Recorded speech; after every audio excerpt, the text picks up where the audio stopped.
inyong pag-monitor at panonood at pag-catch up sa lahat ng mga nangyayari sa social media po ng DWIZE News at kasama po ang Aliw Channel 23. Kasama po natin ngayon dito po sa ating News and Action Center si Senator Nikki Cosette. Yan. Senator, first question. Bakit kayo nakadilaw? Ano ho ang ibig sabihin ng dilaw na yan? Ibig sabihin, may maliwanag sana tayong kinabukasan. Yan! Yan ang maganda pakinggan. Yun ang importante, na meron tayong pag-asa. Kasi meron din ako blue dito. Blue, ibig sabihin, yung dagat natin hindi dapat lasunin. Diba? Lahat. Dito ho sa mga kumakandidato na ito na nalaman ninyo at boboto rin kayo o bumoto na yata kayo, tayo po ba'y nakakakita ng liwanag? Parang tagal ng post sa Senator. Hindi, kailangan mag-isip. Hindi tayo pwedeng, bira lang ng bira, di ba? Sa nakikita ko naman, ay meron pong pag-asa, malaking pag-asa. Kailangan din ituwid natin yung ating pag-iisip, yung ating kilos, at matuto tayo na pumili ng tamang mga kandidato. At higit sa lahat, yung mismo sarili nating pinahahalagahan. Dapat panindigan natin yun eh. Di ba? Kasi what is valuable to us? What is important to us? Is it peace or is it war? Is it, yes, di ba? Is it hate or is it love? Di ba? Anong mahalaga sa atin? Tama. Kasi kung magpapakaladkad tayo, baka hindi lang sa kangkungan tayo pupulutin. Tama. Dahil pag gera pinag-usapan natin, walang panalo sa gera. Hindi lang kangkungan, pati talbos ng kamote, Senator, doon tayo magsasama-sama. Sa ngayon po, ewan ko, lahat po ng mga umuupo diyan ay tinatanong namin kung nakaboto na po kayo o boboto kayo, ilan doon ang admin at ilan doon ang independent at ilan doon ang nasa kabilang bakod. Alam nyo, mahirap din sagutin yun eh. Dahil yung mga ibang admin, baka nasa kabilang bakod. Yung nasa kabilang bakod, baka nasa admin. Yung ibang, ang gulo eh, di ba? Hindi mo na alam kung sinong nasan. Kakaiba na yung mix-up na yun. Iba. Dati nung kami tumatakbo, partido ko, halimbawa, doon ako sumapi sa Nationalist People's Coalition. Kay Ambassador Cojuangco. Batanes to Tawi-Tawi, lahat ng NPC talaga naka green, red, and white. Meron identity kami, meron kaming paninindigan, meron kaming pinaniniwalaan, meron kaming meron kaming ipapakita sa tao kung nasan kami sa anong mga issue. Yes. Di ba? Parang nagkukulang na ngayon yon, parang hindi na ganun ngayon. Kasi minsan sa isang entablado, iba-ibang kulay na yung suot nila, di ba? Tama. So dun lang, pati yung tao nalilito na rin eh. Yes. Kung dati, nandun sa kabilang partido, biglang napaiba na. Kabila na. So, masyadong, siguro kailangan liwanagin natin kung ano talaga yung nagbubuklod sa atin. Diba? Naglilipat-lipat. Uso po yung ngayon yan. Nang sa ganon, mismo yung mga botante, nagkakaroon din ng linaw o liwanag kung anong kanilang pinaniwalaan. Yes. Ngayon naman, Senator, gusto kong bigyan ninyo ako ng insight. Nung time na kayo ang tumatakbo at nanalo bilang isang senador, ano na yung naging difference, Senator, sa paraan ng pamumulitika noon sa paraan po ng pamumulitika ngayon? Or pangangampanya mismo. Pangangampanya mismo, yes. Dati, nung panahon namin, wala pong social media noon. Yes. Ano yan? So, nagsimula po kasi ako sa House of Representatives. Yung pong mga unang nagsabi na, tumakbo ka sa Senado. Ganyan. Tutulungan namin. Tutulungan ka namin. No? Yun yung mga kapitbahay ko, yung katabi ko. Bonnie Giliego, taga Sorsogon. Edno Hoson, taga Nueva Ecija. June Anyag, taga Bulacan. Alam ko, si Junior de Guzman, taga Nueva Ecija din yan, di ba? So, yung mga katabi mo, yun mismo ang nagsabi sa akin na tutulungan ka namin. Nung eleksyon na, nung kampanya na, Kampanya na. sabi sa'yo, pag sinabi ni Chavit Singson sa akin, oh, huwag ka nang bumalik dito sa Ilocos. Pumunta ka na doon sa hindi ka pa kilala. Ako nang bahala sa'yo dito. Di ba? Kahit piso, wala akong binigay doon sa Ilocos. Wala akong gasto sa Ilocos kahit piso. Di ba? Yung mga asosasyon ng kababaihan nandyan, o pag sinabi ni Governor Hoson sa Nueva Ecija, o tutulungan ka namin. O lahat yung anak niya, si Tommy, si Edno, si Boyet, lahat sila tumulong. Di ba? So, parang hindi ko na alalang gumastos ako kahit piso sa Nueva Ecija. Oh. Di ba? O, pag sinabi, seriously. Pero po yan, yung mga yan, nangako ba sa inyo ng suporta nung kayo kakandi o tatakbo pa lang? O hindi naman? O Hindi. automatic? No, nasa kongreso kami eh. magkakasama kayo Pareho doon. kaming mga congressman, di ba, Okay, noon. So, nung sinabi nila, si Bonnie Giliego sa Sorsogon, sinabi sa akin, tutulungan niya ako, talagang tutulungan niya ako. So, hindi ko maubos maisip, yung nagbibigay ng 10 million, 20 million, 50 million, 100 million, hindi ko dinaanan yun, hindi ko alam yun. Sa halimbawa, yun na lang, yung Federation of Filipino-Chinese, di ba? Yeah. Chambers of Commerce and Industry. Nationwide, meron silang chapter. So, pakikilala ka dun sa isang, halimbawa, kung meron siyang grocery o meron siyang tindahan ng GI sheets or something like that. Iba-iba, di ba? Iba may car dealership. Yun, sila mismo may tao na magkakabit ng mga poster. Wala naman akong tao eh.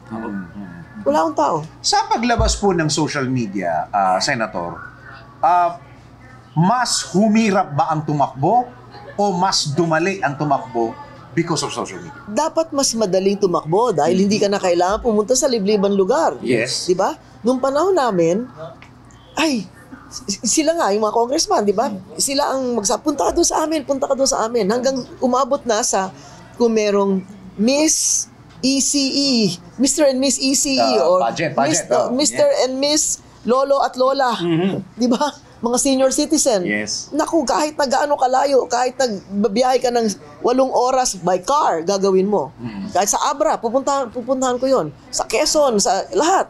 Pupunta ka sa Oroqueta. Sabihin sa'yo, alas 5 ng hapon o alas 8 ng gabi. Pero ang coronation yan, alas 3 ng umaga. Pero, parang tuwang-tuwa ka pumunta. Grabe, alas 3 ng umaga. Oo, pupunta ka kasi masasabi mo yung gusto mo. Yeah. At lahat ng mga taga-probinsya, taga-barangay, lahat, Nakikinig. nandun, nakikinig sila. Di ba? Anong sasabihin mo? At pagdating ng survey, kahit na hindi sila sang-ayon sa sinasabi ko, di ba? Divorce, o kaya kung ano man ang issue, ganyan, hindi sila agree sa'yo. Pero kung tatanong mo, iboboto mo ba si Nikki Cosseteng? Sagot nila, oo. So, ibig sabihin, maaaring hindi sila sang-ayon sa sinabi mo, yung ibang sinabi mo sang-ayon sila, pero iboboto ka pa rin nila. So, nung tinatanungin mo, bakit? Di ba? Ganyan. Sabi nila kasi, totoo yung sinasabi mo eh.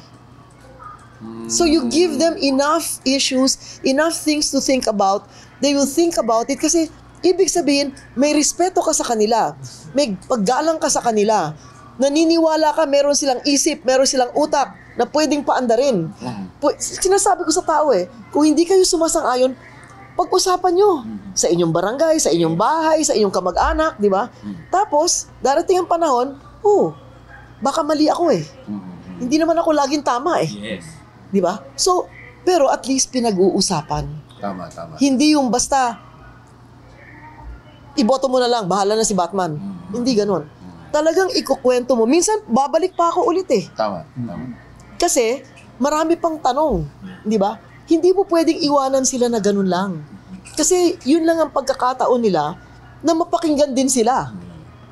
Senator, nung nangangampanya kayo, paano nyo po nasisigurado na iboboto kayo?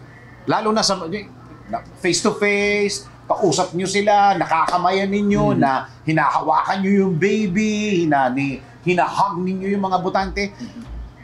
How many % na sure po kayo na iboboto kayo ng isang tao?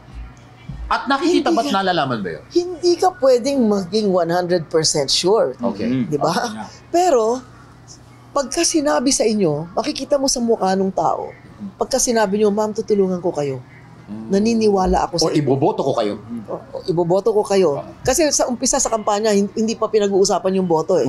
Ikakampanya, di ba? Tama. Naku, kakausapin ko, meron akong kilala sa palengke, meron akong ganon. Yung isang kaibigan ko, principal ng ganitong eskwela, ganyan. Balik kayo dito. Tapos kayo yung guest speaker doon sa graduation, di ba? Ganyan. So, makikita nyo. So, kukunin mo yung kanyang... Walang humihingi ng pera, Senator? Wala. Wala. Hindi ko naranasan na magbigay ng pera kahit saan. Yeah. Siyempre, di ba, kung tutuusin, Ambassador Cojuangco yung aming presidential candidate. Di ba? Siya, dati, KBL. Di ba? Ang daming tumulong, ito, pinag-uusapan natin, ano? Ang daming tumulong sa akin, KBL eh. Hindi naman ako KBL eh. Alam nila, nasa oposisyon ako eh. Di ba? Nag-iiba ang kwento pagdating sa lokal. Noon po yun, Noon. Senator, Yeah, for example, sabi mo sa Davao, ang tumulong sa akin, yung pamilya ni Tony Florendo. How much more Marcos can you get? Di ba? Pero tumulong sila sa akin. Yung panalo ko dun sa lugar na yon, malaking bagay. Di ba? Yung Tadeco. I can say it because it's a fact. Hindi ko tinatago yan. Malaki utang na loob ko. Doon sa lugar na yon, sila ang tumulong sa akin. Pero sila, KBL. Dahil sa akin, wala naman akong yung galit sa kanila eh. Di ba?